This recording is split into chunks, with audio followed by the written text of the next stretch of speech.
Halo, selamat siang teman-teman semua. Kembali lagi di Solar Energy Power. Hari ini kita akan melakukan pengetesan nyala pada DAY Hybrid 8 kW. Oke ya. Ini kita menggunakan baterai Soto Levo 4 48 volt 100 ampere untuk mencoba menghidupkan DAY inverter ini.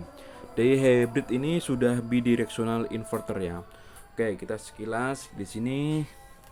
Ini buat jalur baterainya, ini ada jalur COM-nya seperti ini. Nanti ada PV1, PV2, dia terpisah kan, dia double MPPT. Ini ada jalur loadnya, jalur generator generation, ada loadnya LN dari grid dari PLN. Jalur generation itu nanti ke PLN juga yang bisa ekspor impor. Ini ya portnya seperti ini. Nah, ini untuk DC switch-nya untuk menyalakan, dan ini tombol on-nya. Nah, ini dia dilengkapi kipasnya, banyak banget ya kipasnya di situ. Oke. Ini juga dia bisa dilengkapi untuk komunikasi BMS juga. Ada tombolnya di sini, ada itu RJ45-nya di situ. Oke. DY Hybrid 8 kW. Dia spesifikasinya seperti ini. Dia support baterai AGM, VRLA sampai Levo 4 lithium. Nah, ini 8 kW tapi dia bisa input PV sampai 10.400 watt peak ya. Dengan walaupun dia 8.000 inverter tapi bisa input sampai 10.400 watt peak. Untuk tegangannya sampai 450 volt DC, 450 volt sampai 500 volt DC. Tegangan kerjanya di 370 volt DC lebih bagus.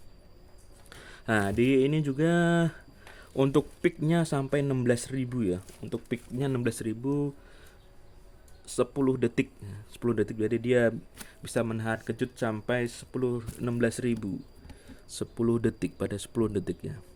Ini tegangannya dia sama dengan tegangan Indonesia 240, 220 sampai 240.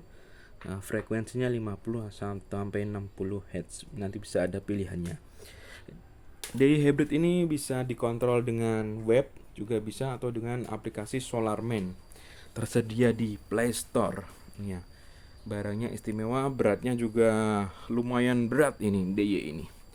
Ini lumayan berat dan bisa diandalkan untuk power. Ini dia fungsinya sudah touchscreen semua ya. Ini kita lihat nih. Ini baterainya, escape. Terus ini dari PV-nya kita escape. Dari generator input. Terus kita ini kalau dari PLN bisa input sini juga. Nanti kalau dia bisa ekspor impor, nanti dia ada feedback balikan ke PLN. Ini loadnya, karena hanya ini kita gunakan untuk uji coba saja, tidak kita kasih load. Nah, seperti ini. Ini settingnya seperti ini, baterai setting. Bisa kita pilih lithium atau menggunakan baterai tegangan atau menggunakan persentase. Atau bisa kita gunakan no baterai juga bisa. Basic setting ini tahun segala macam. Sistem box. Nah, ini bisa ekspor impor bisa di sini, atau bisa kita setting zero export. Nanti ada CT-nya. Ada CT yang bisa jadi saat kita tidak punya exin pun bisa zero export melalui inverter ini ya. Oke. Ini macam-macam fungsinya bisa dipelajarin. Ini juga bisa menunjukkan alarm kode pada saat inverter ini abnormal. Oke, ini seperti ini semua. Ini semua bisa dibaca di dataset DY ini. DY inverter hybrid ini yang produk yang luar biasa. Yang ini banyak digunakan di daerah Eropa dan daerah Timur Tengah, daerah Pakistan, India. Banyak menggunakan DY inverter ini. Oke, sekian dulu review unboxing DAY Hybrid Inverter 8 kW yang support PV sampai 10.400 watt peak, dengan dia sampai menahan kejut sampai 16.000 watt. Oke. Sekian sudah dari kami. Salam luar biasa dan Jos Gandos Solar Energy Power. Mantap.